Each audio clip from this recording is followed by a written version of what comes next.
Seguimos aquí en la cobertura de la 52 Asamblea General de la OEA en Lima, Perú. Vamos a ver, aquí se van conectando. Queremos que por favor nos digan si escuchan bien el audio. Estamos aquí con Pedro Vaca.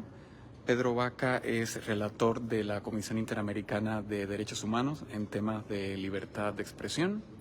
Y bueno, Pedro, quiero que nos hables a la audiencia de Cubanet y bueno, y todos lo que te estamos escuchando, de cómo explicas la casi ausencia que hubo del tema Cuba en el primer día de esta asamblea. Bueno, el día de ayer se tuvieron los diálogos de la organización y sus miembros con sociedad civil y también con estados observadores. Y pues naturalmente es un espacio en el cual los distintos actores que se acreditan en el marco de esta asamblea ponen de presente sus principales preocupaciones y creo que la dificultad de movilidad de la propia sociedad civil cubana impacta su presencia y su voz en este tipo de espacios.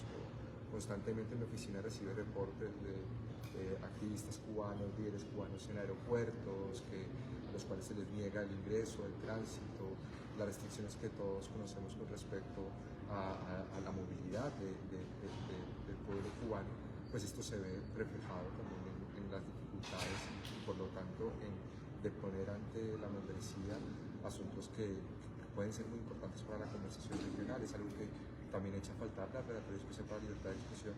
Sin embargo, en lo que corresponde, digamos, este es un foro político, a nosotros nos corresponde un aporte técnico en nuestros informes anuales y tratamos de registrar los distintos eventos para que eso también pueda ser parte de la conversación de la organización.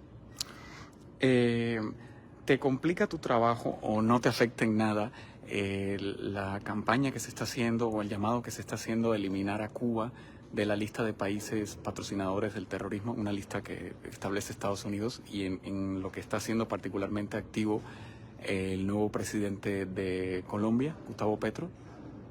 Dada la naturaleza de la Relatoría Especial para la Libertad de Expresión, nosotros somos elegidos por la Comisión Interamericana de Derechos Humanos como un órgano autónomo e independiente. Este tipo de eventos, digamos, más de naturaleza de los entornos políticos de la región, no afecta en absoluto la valoración, ni la documentación, ni tampoco la atención que se le da a Cuba. De momento, las calificaciones o la forma como se ha valorado Cuba en materia de libertad de expresión es que es el único estado del continente donde no existe ningún tipo de garantía a la libertad de expresión. Este es un dictamen que se dio desde el año 2019 y a la fecha, lejos de encontrar aspectos de mejora, desde el 2019 hasta hoy encontramos un recrudecimiento de acciones que cotidianamente afectan un espacio público donde hay varios cubanos y cubanas que están reclamando una amplitud, un cese del hermetismo al escrutinio internacional en materia de derechos humanos. Luego esto es un episodio que se conoce en términos del devenir público de la región, pero que no afecta en absoluto nuestra autonomía para analizar y monitorear la situación de derechos humanos y libertad de expresión en Cuba. ¿Cómo lidiar tú con eso? Cuando tu trabajo es precisamente el cuidado de la libertad de expresión y respeto en un país que no lo respeta, como por esencia, ¿no? Lo que hace el régimen cubano. Bueno, en Cuba creo que se encuentran las facetas más crudas de la censura cotidiana, una censura que también envía mensajes a sectores más amplios de la población cuando tenemos tantas personas tan jóvenes privadas de libertad por ejercer su libertad de expresión sobre asuntos de interés público. También hay que dimensionar el efecto intimidante que esto puede tener en otras personas que pueden tener también reclamos y que nos animan a hacerlo precisamente por las consecuencias que ya hay algunas personas y liderazgos que han venido sufriendo. Pero al mismo tiempo tiene un rostro muy resiliente, un rostro de personas que desde dentro y desde fuera de Cuba han hecho enfático un compromiso de que hay una serie de reclamos que ojalá puedan ser tramitados para que la sociedad cubana pueda participar libremente. Y a contracorriente, la más de las veces, con unos sistemas de propaganda institucional y de monopolio de medios públicos, también hay vetas y grietas por las cuales fluye información que es trascendental, principalmente para la sociedad cubana, que está en un proceso arduo, difícil, a unos costos humanos enormes, pero también a la comunidad internacional. Yo creo que si uno dimensiona el último año y medio, por lo menos, y esto también es resultado de muchísimos años de distintos liderazgos en Cuba con respecto al derecho a la libertad de expresión, la comunidad internacional también está al tanto de hechos que son muy preocupantes, hechos con los cuales, por ejemplo, echamos a faltar la ausencia de respuestas públicas de las autoridades. Recuerdo perfectamente bien cuando estábamos monitoreando las protestas, sociedad civil proveía de unos listados absolutamente detallados de personas detenidas y pues, fenómenos de protestas en distintos estados, y suele haber diferencias entre las cifras que entrega la sociedad civil, las que entrega el Estado, pero aquí era abismal, aquí estábamos hablando de 800 y 0, y esto es algo que también refleja un llamamiento que se ha hecho desde la Comisión Interamericana de Derechos Humanos, y es que debe cesar el hermetismo al escrutinio internacional. Ese es un hermetismo que no le hace bien a las autoridades cubanas, que no le hace bien a la sociedad cubana y que también dificulta la observación. Entonces, en esta línea, el hecho de que pueda seguir fluyendo información a partir del trabajo que hacen las y los cubanos es algo que se aprecia profundamente por parte de la Comisión Interamericana de Derechos Humanos. ¿Cómo lograr que más personas, instituciones, organizaciones denuncien lo que está pasando en Cuba, tomando en cuenta, como digo yo, que cada país tiene sus propios infiernos y sus propios problemas? ¿Cómo lograr esa sensibilización? Ciertamente son tiempos en los cuales la libertad de expresión en distintas intensidades está siendo amenazada en todos nuestros estados, ¿no?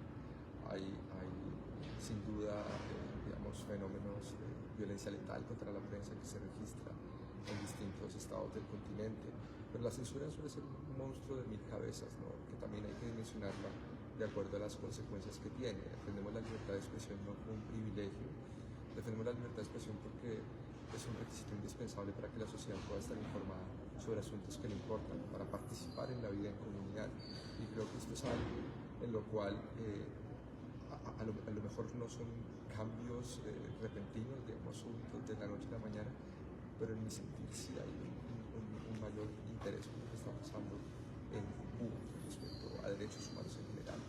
Y esto es algo que a un costo enorme ha venido forjando la propia sociedad cubana.